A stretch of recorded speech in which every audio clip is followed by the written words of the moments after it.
morning of Wednesday, the 31st of August, 2027, at 6:43, I sat on the glassed-in sun porch of my brick bungalow at 2147 Talmadge Road in West Toledo, Ohio, with my second cup of coffee, and I read the front page of the Toledo Blade. The headline ran in two decks. Federal jury finds City of Toledo retaliated against FOIA officer. $7.4 million verdict, adverse inference on destroyed phone. The byline was Brogan Vance Henley Costigan. He had taken the city government beat from my husband Daniel in 2014. He had written my husband's obituary on the 16th of August, 2019. He had called me the previous evening for a comment. I had told him, "I appreciate the call, Mr. Henley Costigan. I will not give an on-the-record statement. The record is the record. The opinion will be a public document. Thank you." He published the story without quoting me. $2,400,000 compensatory, $5 million punitive, First Amendment retaliation under Lane v. Franks, Ohio Whistleblower Protection Act, Section 4113.52, adverse inference instruction on a destroyed mobile phone, lack of good faith, on the record, signed by a federal district judge. The director of public relations, who had reported the phone lost on the way to a Cleveland Indians game, still works at the City of Toledo. Her current title is Director of Strategic Stakeholder Engagement. Her salary is $138,000 a year. She has never apologized. I do not require her apology. I have the legal pads. My name is Miriam Rivka Esterhaz Friedman. I am 54 years old. I am a widow. For 19 years, from June of 2004 through May of 2023, I served as the Senior Public Records Officer of the City of Toledo. Let me tell you how the work was kept and what was done to take it away. I kept a parallel handwritten log of every public records request the city received. One yellow legal pad covered one calendar quarter. 4 pads covered 1 year. 76 pads, in chronological order, sat in the green metal Han Industries 3-drawer file cabinet on the south wall of my sun porch. The cabinet had belonged to my husband. He had carried it home from the Toledo Blade in 2014. The pads occupied the top drawer. The 76th pad was opened on the 3rd of April, 2023. It was the last pad I would write at my city desk before the meeting in the 3rd-floor Human Resources Conference Room on the 24th of May. My grandmother, Rivka Stern Friedman, was 19 years old in November of 1944 in the 7th district of Budapest, Hungary, in the basement of a Hungarian Reformed church family on Corrali Street. Her mother Esther and her 2 younger brothers Sandor and Polly had been deported to Auschwitz in the 2nd week of October. They did not return. My grandmother sat in that basement from the 2nd week of November through the 2nd week of January. She sat at a small wooden table by the coal furnace with a single beeswax candle and a borrowed fountain pen, and she copied Hungarian Reformed Church baptismal certificates onto blank parish stock that the church family supplied to her in the careful schoolgirl hand of a girl who had finished gymnasium in the spring of 1943 with full honors in calligraphy. She copied roughly 290 certificates over those 9 weeks. Each certificate, when delivered through the church courier network to a ghetto family at risk of deportation, was a survival document. The Soviet liberation of Pest came on the 18th of January, 1945. My grandmother walked back to her family apartment on Doheny Street the next morning. The apartment was empty. The wallpaper had not been touched. A copy of her mother's prayer book was still on the side table by the window. She put the prayer book in a small carpet bag. She did not leave Budapest until the spring of 1948. She left through HIAS sponsorship, through Castle Garden in New York, with 1 suitcase, the prayer book, and a small silver Kiddush cup that her mother had pressed into her hand on the last night of the ghetto roundup, with the instruction that it was now hers to polish on Friday afternoons for the rest of her life. The cup is small, it is plain, it is engraved with no inscription. It is the cup that sits on the green, painted writing desk on my sun porch. I polish it for 11 minutes every Friday afternoon. The ritual was inherited from my mother Sari, who learned it from Rivka, who learned it from her mother Esther on the kitchen counter at Doheny Street in 1939. My grandmother arrived in Cleveland Heights, Ohio, in March of 1948. She married Aaron Mordecai Esterhaz Stern, a Slovakian Jewish refugee who was a turret machinist at the Ohio Crankshaft Company, in October of 1951. They had 3 children. They lived for the next 58 years in a modest, mid-century apartment on Severns Boulevard. My grandmother worked as a cataloger at the Cleveland Heights Public Library for 41 continuous years. She maintained the card catalog by hand. She refused to retire when the library converted to electronic catalog in 1989, and she stayed 3 more years to write the manual transition documentation. She died in March of 2009 at the age of 84 at Menorah Park Hospice in Beechwood. Her last words to me were not in English. They were in Hungarian. Mirle, az emberek nem akarnak hazudni. De ha nem akarsz semmit nem mondani, te kell mondani. The people who do not want to lie.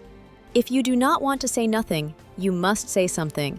She had said the same sentence to me the first time when I was 9 years old, in the kitchen of her apartment on Severns Boulevard, on the 8th night of Hanukkah in 1981, while she polished the same small silver Kiddush cup with a soft cloth on the yellow Formica countertop. She did not raise her voice. She did not look up from the cup. She said it the way she said any practical instruction, the way she had told me earlier that afternoon to wash my hands before kindling the menorah. My mother, Sari, was born in Cleveland Heights on the 9th of July, 1953, the second of Rivka and Aaron's 3 children. She received a Bachelor of Science in Education from Bowling Green State University in 1976 and a Master of Education from the University of Toledo in 1981.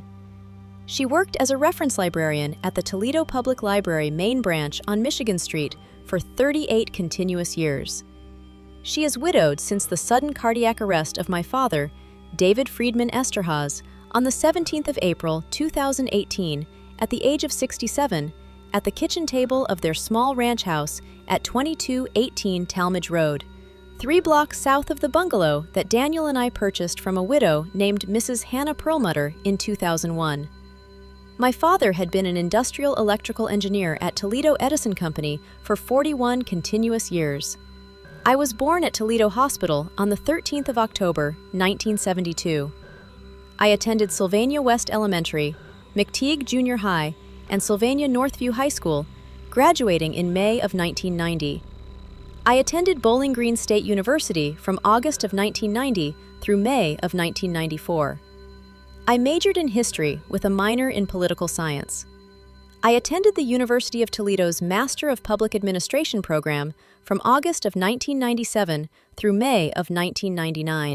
I sat for the Ohio Records Managers Association Master Records Officer Certification Examination in October of 2002 and passed on the first attempt. I sat for the ARMA International Certified Records Manager Examination in May of 2007 and passed on the first attempt. I have been a certified records manager in continuous good standing for 19 years.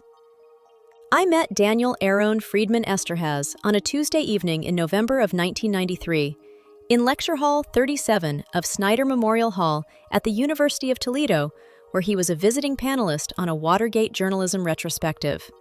He was 31. He was 4 years past graduate school at the Northwestern University Medill School of Journalism, 2 years into a city government beat at the Cleveland Plain Dealer. He wore a navy suit and a wine-red knit tie. He spoke for 14 minutes on the difference between the front-page reporter and the records officer. He said, "The records officer is not the side character of the story, the records officer is the gate. The records officer decides what the public ever gets to see." After the panel, I introduced myself by name and by my undergraduate paper topic, which was the Ohio Public Records Act under the Brennan Court of 1976. He took my number on the inside of a Wendy's napkin. He called me the next afternoon. We were married in May of 1995 at Congregation B'nai Israel, in front of 59 guests, including my grandmother Rivka, who at 70 years old wore a modest black dress with a small silver brooch and stood for the entire ceremony without a chair. The huppah was the same prayer shawl my grandfather Aaron had brought from Kosica in 1947. We honeymooned for 1 week in Saugatuck, Michigan. Daniel reported back at the plain dealer the following Monday. Daniel left the plain dealer for the Toledo Blade city government beat in the spring of 1998. We bought the brick bungalow at 2147 Talmadge Road in March of 2001. The price was $147,000. We did not change the wallpaper in the front parlor. We did not touch the glassed sun porch on the south side, except to install a single overhead fluorescent fixture and to replace the wood casement at the southwest corner where dry rot had set in. The American elm in the backyard had been planted in the spring of 1948 by Mrs. Perlmutter's husband, Saul Perlmutter, a structural engineer at Owens, Illinois. The elm was 53 years old when we moved in. It would stand 27 more before the City Forestry Division removed it. Daniel and I had one stillborn child, a daughter, in November of 1998 at 24 weeks gestation. We named her after my grandmother and my mother. We did not have any other children. We did not adopt. We did not attend a support group. We did not put a photograph on the mantle. We continued. We were married for 24 years. Daniel was diagnosed with stage 4 pancreatic adenocarcinoma at Mercy Health St. Vincent Medical Center in Toledo on the 14th of June, 2018. He was 66. He had complained of mild back pain for 3 months and unexplained weight loss for 2 months. The CT scan and biopsy and the oncology consultation took 6 business days. The prognosis was given to us by Dr. Adesoye Okonkwo Bridgeforth on the morning of the 21st of June. The median survival from diagnosis was 8 to 14 months. Daniel sat in the consultation room in the Navy suit he had worn at his Toledo Blade hire in 1998. He took the prognosis without expression. We drove home to Talmadge Road. We sat on the sun porch. We did not weep. He said, "Mim, I am going to write through it as far as I can write." He wrote 67 articles for the Toledo Public Records Project Digital Edition between June of 2018 and the 3rd of August 2019. The last column ran on the 3rd of August. The headline read, "City of Toledo denied 47 public records requests in 2018, a year-end inventory." It was technical, it was factual. It contained 23 statutory citations and one short paragraph at the end on the cumulative civic cost of administrative obstruction. He did not soften that paragraph. He did not raise his voice in it. He died at 6:43 in the evening of the 14th of August, 2019, in the second-floor west wing of the Mercy Health St. Vincent Hospice. My mother, Sari, was there.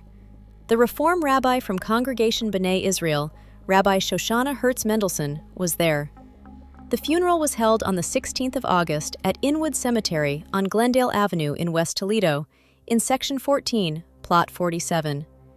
The single granite headstone reads, Daniel Aharon Friedman Esterhaz, 1962 to 2019, journalist and husband, Emet. The Hebrew word Emet, truth. The smaller letters were chosen by me 3 weeks after the funeral.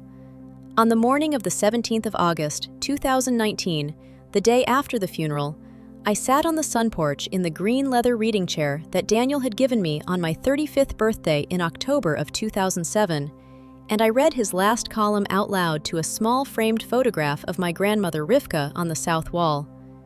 The reading took 24 minutes. I did not weep during the reading. I wept for 14 minutes after. I closed the laptop. I walked to the green metal Han Industries 3-drawer file cabinet. I opened the 3rd drawer. I placed the printout of the column in a plain manila folder labeled in Daniel's handwriting, FOIA, 2018, Denials. I did not open that folder again until the 17th of December, 2024, when I sat across the desk of an attorney in downtown Cleveland and laid the folder among the 17 yellow legal pads I had brought with me in 3 banker boxes. I had been Senior Public Records Officer of the City of Toledo since the 1st of June, 2004. I was promoted into the title on the 14th of January, 2008. I held it under the same job description for 15 continuous years thereafter. The position is the Statutory Officer of Record under Ohio Revised Code Section 149.43, the Ohio Public Records Act, with a duty of impartial response to all public records requests received by the City of Toledo, regardless of requester identity. The position reports historically to the city clerk, an elected officer. My desk for 19 years was in Office 312 on the third floor of One Government Center at 640 Jackson Street, downtown Toledo. The office had a north-facing window that overlooked the Maumee River and the Anthony Wayne Bridge. The bridge was opened in 1957. The river runs. My method was straightforward. Every public records request the City of Toledo received, by mail, by email, by telephone, by walk-in counter, by fax, was logged into the City Records Management System upon receipt with a tracking number. That was the city-level record. Beginning in June of 2004, 10 days after I was hired, I also began the parallel handwritten log on yellow legal pads. Each entry recorded, in my own hand, in blue ballpoint pen, the date of receipt, the city tracking number, the requester identity, the categorical subject of the request, the statutory date by which the response was due, the date the response was actually delivered, the volume of the response, any redactions taken, the statutory exemptions cited for any redaction, and any pattern-level annotation I considered useful. I kept the pads in the green metal Hahn Industries cabinet on the sun porch. The pads occupied the top drawer. On Monday, the 12th of April, 2021, at 4:11 in the afternoon, I was at my desk in Office 312. I had been Senior Public Records Officer for 13 years. I was 48 years old. I was 19 months a widow. The window faced the Maumee. The bridge stood. The opened email on the screen had been sent at 3:46 that afternoon by Caitlin Wojnarowicz-Lehman, the Chief of Staff to Mayor Hannelore Perez Buchanan. The subject line was, Public Communications Portfolio Restructure, effective May 1st. The body was 3 paragraphs and a bullet list. The third paragraph announced that, effective the 1st of May, the public communications and public records functions of the City of Toledo would be consolidated under a newly created position, Director of Public Relations and Communications.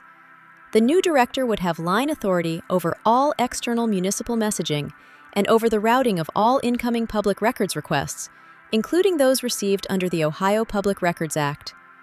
The position was filled, effective the 19th of April, by Antoinette Marrero Quintanilla. I read the email twice. I stood up. I walked 34 feet down the third-floor corridor to Office 318, the office of City Clerk Stephanie Marone Starrett. Stephanie was 35. She had been City Clerk since 2019. She was Italian-American from East Toledo. Her face when she looked up from her own monitor told me she had received the email at the same minute. I closed her office door behind me. I sat in the chair across from her. We looked at each other. Stephanie said, "You knew." I said, "No." She said, "Neither did I." We sat for a minute. Stephanie said, "Mim, this is going to be bad." I said, "I know." The Maumee outside her window ran. Antoinette Marrero Quintanilla was 47 when she took the new directorate. She was Puerto Rican Cuban-American, born in Cleveland in 1973. She held a Bachelor of Arts in Communications from Cleveland State and a Master of Science in Public Relations from Kent State. She had worked the Ohio House Democratic Caucus Communications Shop, the Cuyahoga County Executive Press Secretary Office, the Ohio Treasurer's Communications Team, and the Toledo Mayor's Office as Communications Director from 2018. She was, in person, neither cynical nor cruel. She had 2 children in the Maumee Valley Country Day School. She worked 50-hour weeks. She believed, I learned over the next 25 months, in something she called narrative discipline. Narrative discipline was the principle that a city's public response to any inquiry should be coherent, on message, and centrally coordinated, and that public records were a subcategory of public communications, not the inverse. She did not see herself as concealing anything. She saw herself as managing the framing of municipal information for the benefit of a professionally organized civic conversation. The conversation she imagined was professionally managed. The conversation that the Ohio Public Records Act actually contemplates, in its statute, is the unfiltered transmission of the public's record back to the public. The two views were not compatible. She did not see them as incompatible. I saw the incompatibility from the afternoon of the 12th of April, 2021. I did not say anything to her about it. For the 12 months that followed, from the 19th of April, 2021 through the 18th of April, 2022, I held my title. I sat at my desk in Office 312. The mommy ran, the bridge stood, the work changed. Each morning at 8:45, I opened the City Records Management System. I logged the new requests. I drafted responses. I prepared redactions to the legal floor under the statutory exemptions of 149.43. I emailed the drafts to the cleared distribution list, which now included Marrero Quintanilla. The drafts I sent to her, on a regular cadence beginning in the second week of May of 2021, came back with edits. The edits were not, in most cases, on the substance of redactions. The edits were on the framing. A response to a request for the email correspondence of the mayor with a bond underwriter, drafted by me as a clean production with 3 statutory exemption redactions, came back from her with a recommended cover letter that characterized the production as a discretionary courtesy when the production was a statutory duty. A response to a request for the citizen complaint logs of the Police Department's Internal Affairs Office for 2020, drafted by me as a clean production with the standard subsection B redactions for ongoing investigation, came back from her with a recommended delay of 90 days. The delay was outside the statutory definition of a reasonable period. The delay had no statutory basis. I implemented none of these recommended delays. I issued the responses on the legal calendar. I noted the recommendations in my pad. In June of 2021, I noticed, for the first time, that responses I had not authored were going out under the cover of the Senior Public Records Officer's signature block on city letterhead. The redactions in those responses were broader than statutory. The cover letters in those responses contained narrative framing that the Ohio Public Records Act does not contemplate. The signature block was mine. I had not signed those letters. I documented this in my pad. I documented the date, the request tracking number, the recipient, the redaction count above statutory floor, and the cover language. I did not raise it with Marrero Quintanilla. I did not raise it with the city clerk. I waited and watched. By the spring of 2022, the pattern was established. Approximately 1 in 7 incoming public records requests was being routed through the Public Relations Directorate before reaching me, with a delay imposed by the Directorate that exceeded the statutory clock.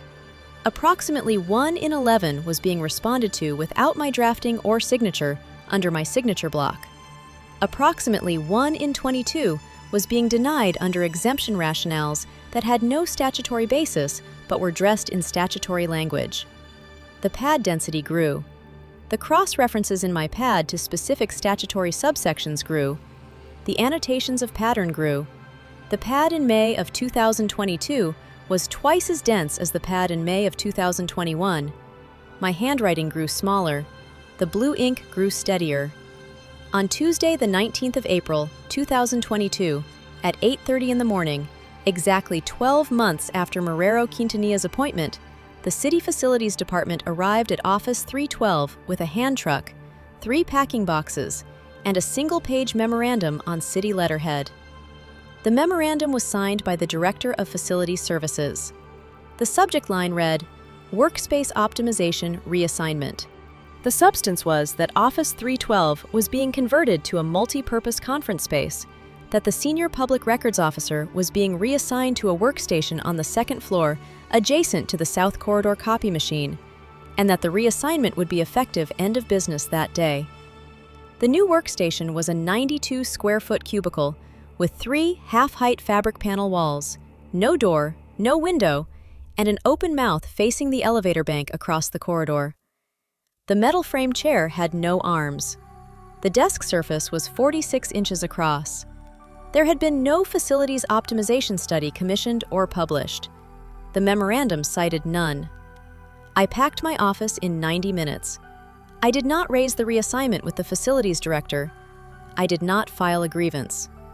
The American Federation of State-County Municipal Employees representative was reachable. I did not call him. I drove the green leather reading chair Daniel had given me to the bungalow at noon in the back of my 2014 silver Toyota Avalon Limited. The chair sat on the sun porch from that afternoon. I did not sit in it for the next year. I sat at the kitchen table at home. At work, in the cubicle, I sat in the metal frame chair.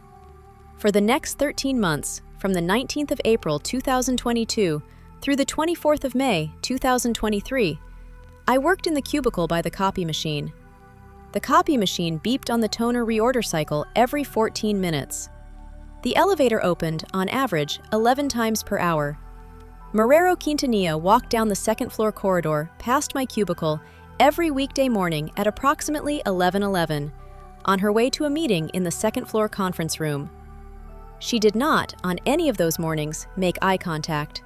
She did not greet me. She did not stop. She did not slow her pace. The walk past took, on the longest measurement, 4.3 seconds. I logged each one in my pad. The pads continued. The 75th pad was completed on the 31st of March, 2023. The 76th pad was opened on the 3rd of April. By the second week of May, the 76th pad contained 47 specifically annotated incidents of routing pattern, signature block forgery, and statutory exemption misuse, cross-referenced to the city tracking number of each affected request and to the relevant subsection of 149.43. On Tuesday, the 16th of May, 2023, at 9:14 in the morning, I sat on the sun porch in the green leather reading chair with my second cup of coffee, the small silver kiddish cup of my grandmother on the green painted writing desk to my left, and a small framed photograph of one of the Hungarian Reformed Church baptismal certificates my grandmother had copied at the Candle in 1944 on the wall above the desk. The photograph was a reproduction. My grandmother had given me the original Polaroid of the surviving certificate carrier on my 35th birthday in 2007. The 76th pad was open on my lap. My laptop was open on the writing desk. I logged into my personal Gmail account. I did not use the city laptop. I did not use the city email. I drafted a 14-paragraph whistleblower protection complaint addressed to Esme Honeycomb Yamanaka, the chair of the City Council Ethics Subcommittee. Esme was Japanese-American, Anglo-American, from East Toledo, 53 years old, a Bachelor of Arts from Wittenberg, an attorney in private general practice, and a one-term council member representing District 6. The complaint summarized the 21-month routing protocol with citations to 47 specific incidents in the 76th pad, identified Marrero Quintanilla as the orchestrator, named Wonorovich Lehman as the architect of the original April 2021 portfolio absorption, and requested a formal ethics subcommittee inquiry under Ohio Revised Code Section 4113.52, the Ohio Whistleblower Protection Act for public employees. I read the draft 3 times. I corrected 1 comma splice in paragraph 9. I sent the email at 9:14 and 41 seconds. I did not receive an out-of-office reply. I did not receive an acknowledgement that day. I did not receive an acknowledgement that week. I did not receive a substantive response from the council until the 11th of July, 2023, 6 weeks after my termination, when Honeycomb Yamanaka's chief of staff sent a 2-paragraph email reading, "The matter has been referred to the city law director for review." The city law director, Wilson Cosgrove Krieger, reviewed the complaint internally over a period of 3 business days.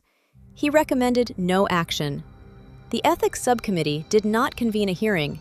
The complaint was closed in the city's internal tracking system on the 18th of July, 2023. On Friday, the 19th of May, 2023, at 7:33 in the evening, 3 days after my whistleblower complaint, Antoinette Marrero Quintanilla submitted an internal IT help desk ticket reporting that her city-issued Apple iPhone 13 Pro Max, IMEI 3519-4409-587-1206, issued to her on the 19th of April, 2021, had been lost during a personal trip to attend a Cleveland Indians game at Progressive Field that afternoon. The ticket text read, "Lost on the way to the rideshare pickup. possible drop in parking lot, possible theft from purse. No police report was filed with the Cleveland Police Department or with the Toledo Police Department. No insurance claim was filed under the city's mobile device replacement policy. The SIM card was deactivated through Verizon Business on the 22nd of May. The ticket was closed on the 24th of May with the disposition, "Device replacement issued." The phone that was reported lost was the primary device through which Marrero Quintanilla had communicated by text message, by encrypted signal application, and by Apple iMessage with the Chief of Staff Wojnarowicz Lehman, with Mayor Perez Buchanan, with Mayor Hetherington, who succeeded Perez Buchanan in January of 2023, and with the City Law Director Cosgrove Krieger on the routing protocol for incoming public records requests during the 25 months from the 19th of April 2021 through the 19th of May 2023. The phone was the routing instrument. The phone was reported lost 3 days after my 14-paragraph whistleblower complaint. The phone was reported lost 5 days before my termination. I do not know whether Marrero Quintanilla destroyed the phone deliberately, lost it through ordinary carelessness, or arranged for its disappearance through an intermediary. The federal jury, 4 years and 3 months later, was not asked to find that she had destroyed it deliberately. The federal jury was asked to find that she had a duty under the litigation hold protocols of the city to preserve the device once she was on notice that the records routing protocol was the subject of a whistleblower complaint, that she had failed to preserve it, and that an adverse inference was the appropriate remedy for the failure. The jury found those 3 things. The remedy was civil. The remedy was instructional. The instructional remedy was, the jury may presume that the contents of the destroyed mobile phone would have been unfavorable to the city of Toledo. On Wednesday, the 24th of May, 2023, at 11:47 in the morning, 8 days after my whistleblower complaint and 5 days after the lost phone ticket, Bartholomew Krieger Stenzel, the city human resources director, came to my cubicle on the 2nd floor with a single sheet of paper. Bart was 61. He had been HR director since 2013. He was Polish Toledo extended family. He was wearing a charcoal blazer over a white dress shirt and a dark green knit tie. He stood at the open mouth of my cubicle. He said, "Miriam, do you have a moment? Can we step into the 3rd floor HR conference room?" I said, "Of course." I closed the file I was working on. I locked the cubicle's single drawer. I walked with him to the elevator. We rode to the 3rd floor in silence. We entered the small HR conference room, room 334. He closed the door. We sat across the small, round walnut veneer table. He slid the single sheet of paper across the table to me. The sheet was on city letterhead. It was a termination memorandum. The memorandum cited department reorganization. It stated that the position of Senior Public Records Officer was being eliminated effective the 31st of May, 2023, no fault, with 6 months severance and full preservation of public employees' retirement system benefits. It was signed by Krieger Stenzel. It was carbon copied to Wojnarowicz Lehman and to Marrero Quintanilla. The whole meeting lasted 11 minutes. I read the memorandum. I asked one question. I said, "Will the position of FOIA Officer of Record be reposted for hire?" Krieger Stenzel said, "The function will be reabsorbed under public relations." I said, "Thank you. I will wind down according to standard contract terms." I stood up. I walked to the elevator. I rode to the 2nd floor. I packed the contents of the cubicle in 27 minutes into one cardboard banker box. The contents were a desk lamp, a coffee mug from my mother, a small brass desk clock that had been my father's, a leather portfolio with a few paper notes, the small framed Polaroid of my grandmother at Castle Garden in 1948, and a stapler. I carried the box to the elevator. I rode to the ground floor. I crossed Jackson Street to the parking garage. I placed the box in the trunk of the Avalon. I drove home. I arrived at 12:51. I carried the box to the sun porch. I set it on the floor beside the file cabinet. I did not open it. I went to the kitchen. I drank a glass of water at the sink. I returned to the sun porch. I picked up the small silver kiddish cup of my grandmother. I held it for a minute in the morning light through the glass. I set it back down. I did not type a single word. I sat in the green leather reading chair for the first time in a year. I closed my eyes. I did not weep. At 3:31 in the afternoon, I telephoned my mother. She lived 3 blocks south at 2218 Talmadge Road. She was 73. She was a widow of 5 years. She picked up on the second ring. I said, "Mother, they let me go this morning." She said, "I will come." She arrived at 3:47 with a glass casserole of her chicken and rice. We sat on the sun porch. We did not discuss the termination. We discussed the American elm in the backyard. The elm had begun to show signs of Dutch elm disease the previous autumn. The Toledo Forestry Division had inspected it in March and had marked it for removal at an unspecified future date. We watched the leaves on the lower south branch. My mother said, "Your father and Daniel would have said the same thing." I said, "What?" She said, "Court." I said, "I know." She said, "When?" I said, "Not yet. I have to think." For the next 18 months, from the 1st of June, 2023, through the 17th of December, 2024, I did not file a federal lawsuit. I did not give an interview. I did not write a memoir. I declined a keynote address at the annual conference of the Ohio Records Managers Association in October of 2023.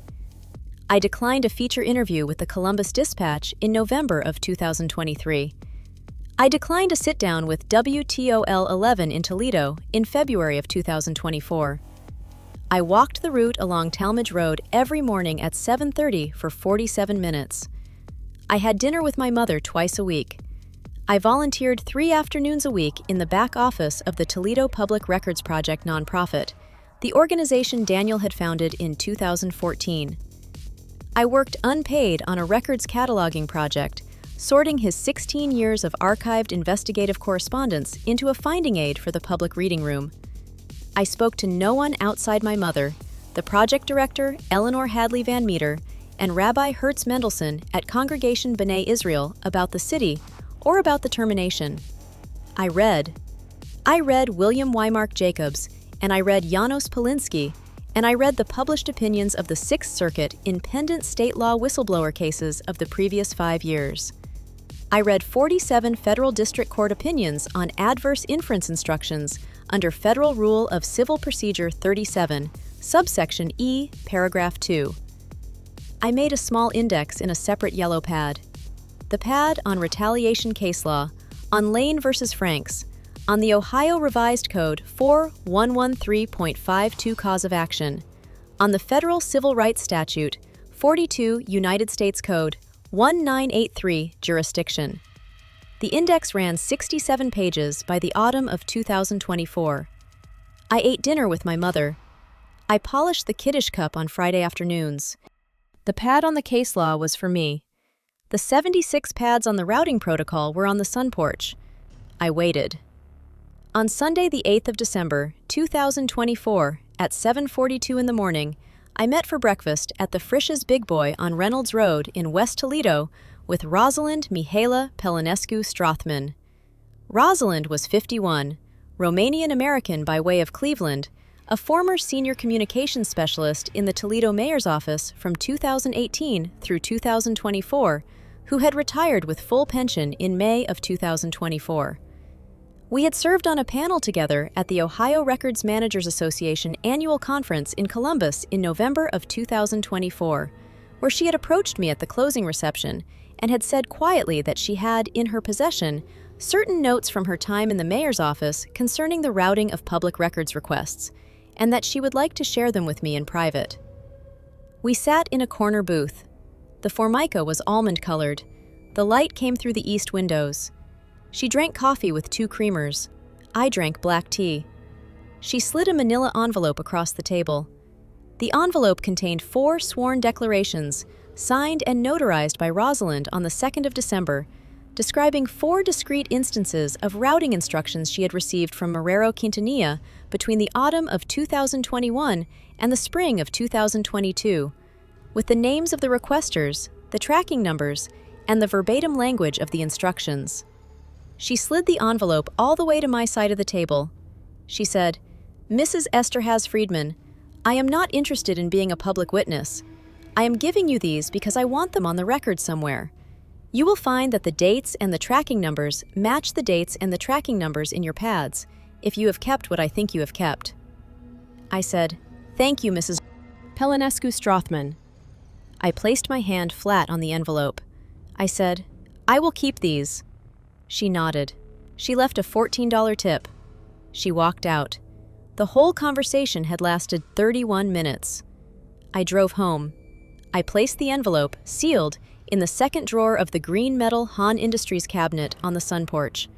I cross-referenced the 4 declarations against the corresponding entries in pads 64 through 67 that evening at the kitchen table. The dates matched. The tracking numbers matched. The verbatim language matched. I made a small note on a clean page of the 77th pad, which I had begun in June of 2023, on the day after my termination, and had used for case law indexing and pattern verification thereafter. The note read, "In my hand, Pelinescu-Strothman Declaration, cross-reference complete, all 4 entries confirmed against pads 64 through 67, originals retained, the matter is ready." I closed the pad. I did not call anyone that evening. I slept 7 hours. On Tuesday, the 17th of December, 2024, at 2:37 in the afternoon, I sat in the office of Marcus Hennessy Bauer, founding partner of Pellington Bauer, Hushman, Velasquez, and Sasaki LLP, on the 12th floor of the office tower at 1200 East 9th Street in downtown Cleveland. Marcus was 67. He was a Yale undergraduate, class of 1980, a Harvard Law School graduate, class of 1983, a former assistant United States attorney for the Northern District of Ohio Cleveland office from 1985 through 1996, and the in-house counsel of the Cleveland Plain Dealer from 1996 through 2003, before he founded Pellington Bauer in 2003. He wore a white shirt and a navy tie with reading glasses on a thin metal chain. On the wall behind him was a framed photograph from 1972 of his late father, Walter Pellington Sr., who had served as the United States Attorney for the Northern District of Ohio from 1969 through 1973, and had died in 1989. The window behind him faced north, toward Lake Erie. The lake was gray. There were 3 banker boxes on the floor by my chair. I had carried them up from the parking garage 2 trips at a time with the help of the firm's mail clerk. I lifted 17 of the 76 yellow legal pads onto his desk. I placed beside them a 73-page printed summary memorandum I had prepared over the previous 3 weeks. I placed beside the memorandum the manila envelope from Pelinescu-Strothman. Marcus put on the reading glasses. He read the table of contents of the memorandum. He read the first page of the executive summary. He did not speak for 34 minutes. When he looked up, he looked at me directly. He said, "Mrs. Esterhaz Friedman, this is the cleanest Municipal Records Administration retaliation case I have read in 23 years. He said, "The destroyed phone is a Federal Rule 37, subsection E, paragraph 2, gift. We will move for adverse inference." He said, "We will file in the United States District Court for the Northern District of Ohio, Western Division, at the Donald Q. Manning Federal Building in Toledo." He said, "The federal cause of action will be First Amendment retaliation under Lane v. Franks, 2014, plus Ohio Revised Code 411.3.52 as supplementary state law." He said, "Are you prepared for a 4 to 5 year federal litigation?" I said, "Yes." He said, "I will need the remaining 59 pads delivered to my office in Cleveland inside 30 days. I said, "You will have them." He said, "The firm will represent you on contingency at 33% of any gross recovery, subject to a court-approved fee." I said, "That is acceptable." He said, "The city will fight every motion, every deposition, every discovery production." He said, "Do you understand that?" I said, "Mr. Hennessy Bauer, I have already lost everything they could take from me. They cannot fight what I have already lived." He nodded once. He said, "Welcome to the case, Mrs. Esterhaz Friedman. We file on Valentine's Day." I drove home to Talmadge Road that evening. I arrived at 7:43. My mother had left a glass casserole of brisket on the counter. I ate at the kitchen table. I went to bed at 9:58. I slept 8 hours. The complaint was filed on Friday the 14th of February, 2025, in the United States District Court for the Northern District of Ohio Western Division at the Donald Q. Manning Federal Building in Toledo. The case was assigned by random draw to the Honorable Annabeth Cordova Sykes, an appointee of President Obama, federal district judge since 2017. The case was styled Esterhaz Friedman versus City of Toledo.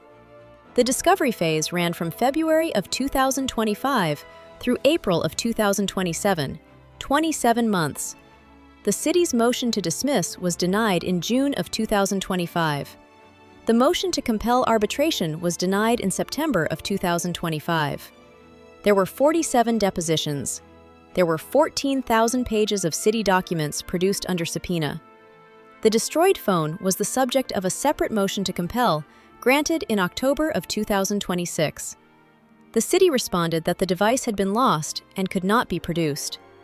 Marcus moved for an adverse inference instruction under Federal Rule of Civil Procedure 37, subsection E, paragraph 2. Judge Cordova Sykes granted the motion on the 14th of April, 2027. The order found that Marrero Quintanilla had a duty to preserve the device under the litigation hold triggered by my whistleblower complaint, that she failed to preserve it with the intent to deprive the plaintiff of its use in litigation, and that the appropriate remedy was a jury instruction permitting the inference. The order ran 19 pages. The trial began on Monday, the 9th of August, 2027. The Donald Q. Manning Federal Building is a 1932 Indiana limestone federal building on Spielbush Avenue. The Cordova Sykes courtroom is on the 4th floor, with a mahogany jury box on the left, the federal seal above the bench, the witness box to the right, counsel tables in the well, and a public gallery of about 60 seats. The jury, 8 persons under the federal civil rules, was impaneled on the first day. 6 women, 2 men. The 4-person, elected on the first day of deliberations, was a 64-year-old retired supervisor from the Owens, Illinois glass plant in Perrysburg. 3 weeks of testimony.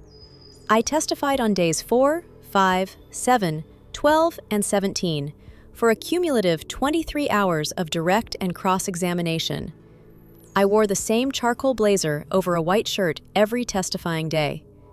I wore on the lapel of the blazer a small enameled American flag pin, my standard work pin from my city desk for 19 years, and a small silver kiddish cup-shaped pin that my mother had given me for my 50th birthday in October of 2022. I did not raise my voice. I did not editorialize. I answered the questions I was asked. I read from the 76 yellow legal pads when I was asked to read. I identified the city tracking numbers. I identified the statutory subsections. I declined to characterize the motives of any individual witness. When asked whether I considered the conduct of Marrero Quintanilla to be in good faith, I said, "That is for the jury to decide." When asked whether I had been humiliated, I said, "The question is not relevant to the cause of action." Antoinette Marrero Quintanilla testified on days 8 and 9 for 11 hours. She held to her account of routing as content coordination, of timing as the necessary friction of interdepartmental review, and of her supervisory authority as derived properly from the April 2021 portfolio restructure. She presented as composed.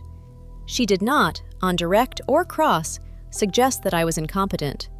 She did not, on direct or cross, denigrate my work. She insisted that her management of the public communications function was lawful, considered, and within the discretion of the mayor's office. She admitted, under cross, that she had no specific recollection of how she had lost the phone. She admitted that no police report had been filed. She admitted that no insurance claim had been filed. She admitted that the Verizon business deactivation had been her own decision. She did not concede the inference. The inference was a matter of law. The jury heard the instruction. Mayor Perez Buchanan testified on day 11. Mayor Hetherington testified on day 14. Wilson Cosgrove Krieger, the city law director, did not testify. He was the lead defense counsel of record for the city. He sat in the well at the defense counsel table for all 21 trial days. He did not, in any of his cross-examinations of me, raise his voice. He was a competent and professional adversary. The mommy, 2 blocks from the courthouse, ran. Closing arguments were held on Friday, the 27th of August. The jury deliberated on the 28th, the 29th, and the 30th. On the afternoon of the 30th of August, 2027, at 4:14, the foreperson rose. The clerk called the case. The foreperson read, "We, the jury, find for the plaintiff, Miriam Rivka Esterhaz Friedman, on all counts. Damages: $2,400,000 compensatory, plus $5 million punitive, total $7,400,000. Unanimous on liability. 7-1 on punitive quantum, with 1 juror voting for $7 million in punitive on the ground that destroyed phone evidence should cost more." The foreperson handed the verdict slip to the bailiff. The bailiff handed it to the clerk. The clerk handed it to Judge Cordova Sykes. The judge confirmed the polling. She thanked the jury. She set a brief schedule for post-trial motions. She adjourned. I sat at the plaintiff's table. I did not stand at the verdict. I sat for 2 minutes after the gavel. Marcus put his hand on my forearm. He said, "Mim, you should breathe." I breathed. I stood. I walked out of the courtroom. The hallway was full of reporters. I did not stop. Marcus and the firm's senior associate, Yulia Hushman Velasquez, walked on either side of me. We rode the elevator to the ground floor. I drove home to Talmadge Road. My mother was waiting on the front step. She had brought a chicken and rice casserole. We sat at the kitchen table. We did not turn on the television. We ate. After dinner, I walked to the sun porch. I picked up the small silver kiddish cup of my grandmother. I held it for 11 minutes in the late August evening light through the glass. I set it back down. I went to bed at 9:47. On the morning of the 31st of August at 6:04, Judge Cordova Sykes issued an unsigned bench memorandum announcing that the final written opinion of the court would issue at 4 o'clock that afternoon. The opinion issued at 3:57. The opinion ran 187 pages. The opinion contained findings, on the record, of lack of good faith on the part of City Council during discovery, of reckless failure to preserve evidence on the part of Marrero Quintanilla as agent of the city, and of an institutional pattern of Municipal Records Administration retaliation against a statutory officer of record. The Toledo Blade ran the verdict story on the front page on the morning of the 31st, under the byline of Brogan Vance Henley Costigan. He had been on the city government beat for 13 years. He had filed 64 stories on the city of Toledo over those 13 years. He had written my husband's obituary on the 16th of August, 2019. He had called me the previous evening. I had told him, "I appreciate the call, Mr. Henley Costigan. I will not give an on-the-record statement. The record is the record. The opinion will be a public document. Thank you." He had not pushed. He had published. The story did not quote me. It quoted the verdict slip. It quoted the opinion. It identified the legal pads. It named Marrero Quintanilla. It named both mayors. I read the story on the sun porch with my second cup of coffee. I refolded the paper.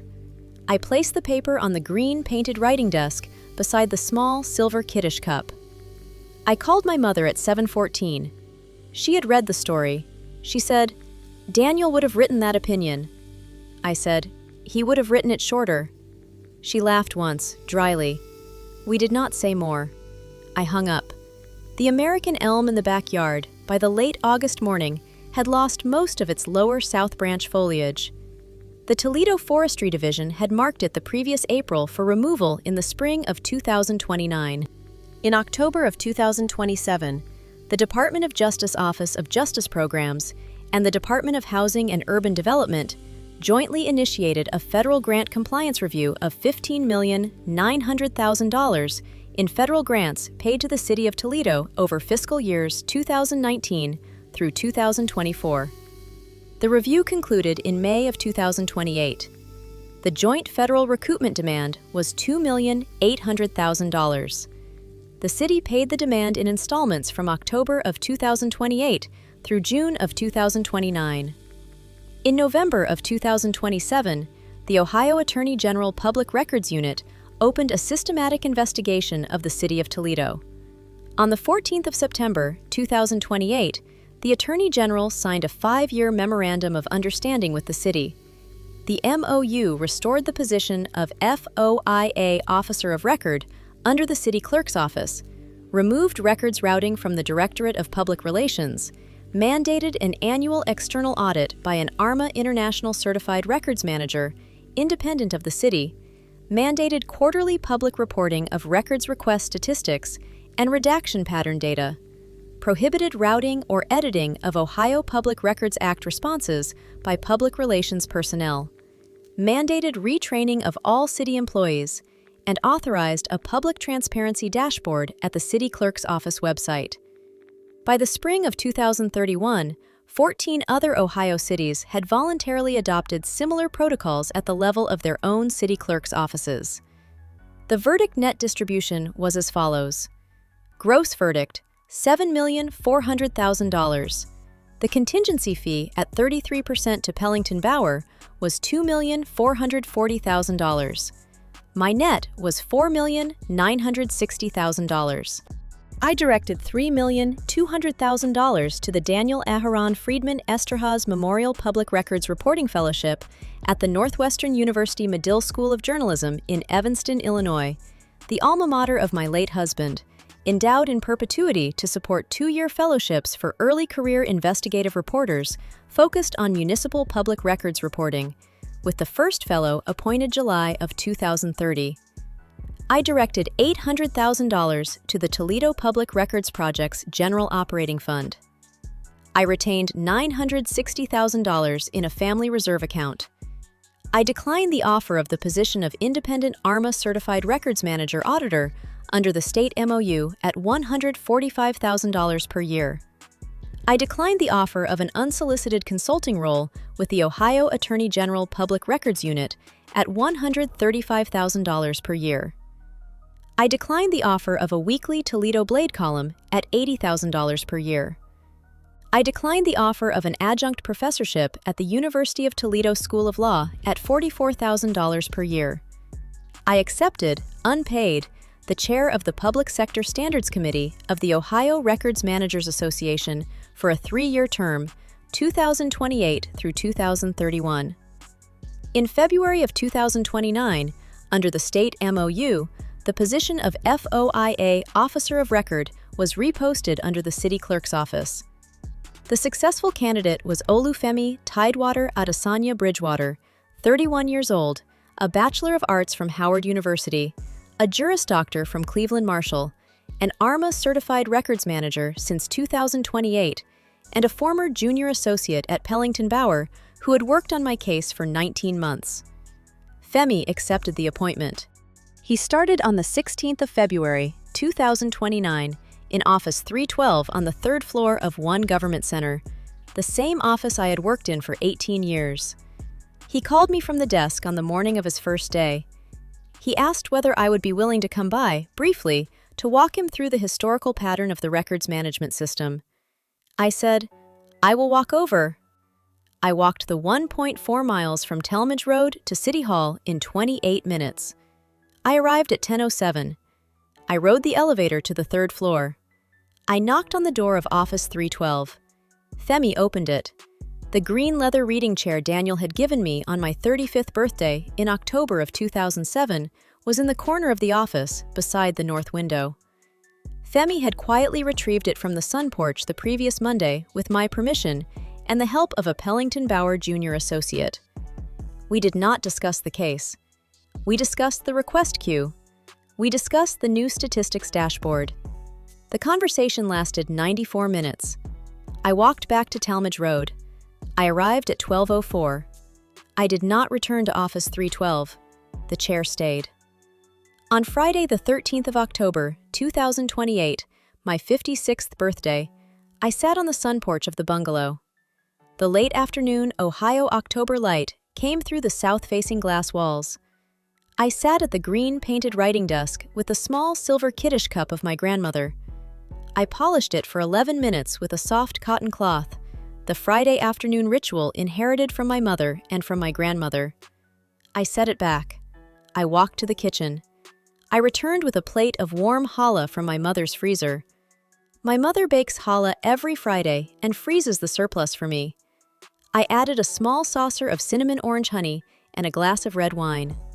I sat in the green leather reading chair. The chair had been on the sun porch from April of 2022 until Femi retrieved it the previous February. I lit a Yahrzeit candle for my grandmother. My grandmother had died on the 1st of March, 2009, and her Hebrew calendar Yahrzeit fell in the spring, but I had lit a candle for her on my own birthday every year since the year she died, because she had given me my name. I did not speak. I ate the challah. I drank the wine. I watched the American elm in the backyard. The elm had been planted in the spring of 1948. The candle burned. I closed my eyes. I was 56. The case was closed. The pads were in drawer 1 of the green metal cabinet. The opinion was in drawer 2. The cup was on the desk. The candle burned. On Sunday, the 11th of July, 2030, at 2:11 in the afternoon, I delivered the inaugural lecture of the Daniel Aharon Friedman Esterhaz Memorial Public Records Reporting Fellowship at Fisk Hall on the Medill campus at 1845 Sheridan Road in Evanston, Illinois. The lecture was attended by 47 fellows and Medill faculty in bench seats. There was no recording equipment in the hall. A small framed photograph of Daniel at his Medill graduation in 1986 was on a small table beside the podium. I wore the charcoal blazer with the small enameled American flag pin and the small silver kiddish cup-shaped pin on the right lapel. I read for 14 minutes from a single printed page. The lecture was titled, "The Document and the Speech Act. Notes from a Municipal FOIA Officer Who Did Not Plan to Write This." I did not weep. I did not raise my voice. I thanked the Medill Dean. I did not take questions. I stepped from the podium. I rode the Lakeshore Limited Amtrak service back to Toledo with 2 transfers. I arrived at the Talmadge Road bungalow at 2:14 in the morning of Monday, the 12th of July. I slept until 9. I have not delivered another lecture. On Wednesday, the 22nd of April, 2031, the Toledo Forestry Division removal crew arrived at the bungalow at 7:07 in the morning. The crew was a foreman, 2 climbers, a chipper operator, and a chip truck driver. They worked for 73 minutes. The American elm came down in 3 sections.